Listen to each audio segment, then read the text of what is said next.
আবার কোথা থেকে যেন একটা গাড়ি নিয়ে আসছে, কিন্তু এখানে এসে আমার নেট প্রবলেম দিচ্ছে। গাড়িটাকে আমি মারি এক জায়গায়, কিন্তু গাড়িটা চলে যায় 14 মাইল দূরে।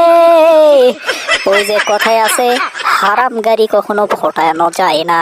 আমার টিমমেট গুলো কোথা থেকে যেন গাড়িগুলোকে চুরি করে নিয়ে আসতেছে। অবশেষে আমার টিমমেট বলতেছে গাড়ি ফাটানো গেছে, কিন্তু আমার এখানে এখনো দেখাচ্ছে গাড়ি ফোটে নাই। অবশেষে আমি দেখতে পাচ্ছি গাড়িটা ফুটিয়ে গেছে। গাড়িটা ফুটানোর পর আমার টিমমেট ফেট করে আর একটা গাড়ি নিয়ে আসতে গেল।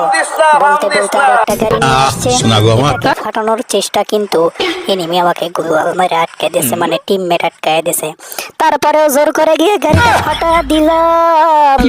এইবার তো টিমমেট গুলো অনেক ক্ষিপ্ত আমার বিরুদ্ধে। তারপরে আমাকে ফোন দিয়ে বললো যে ক্ষমতা থাকলে এই গাড়িটা ফাটায় দাও, এই গাড়িটা বলে ল্যাম্বরগিনি। আমি অবশেষে 3টা গুলি করে গাড়িটারে ফাটা দিলাম। এর সাথে সাথে আমাদের খেলাটাও শেষ হয়ে গেল।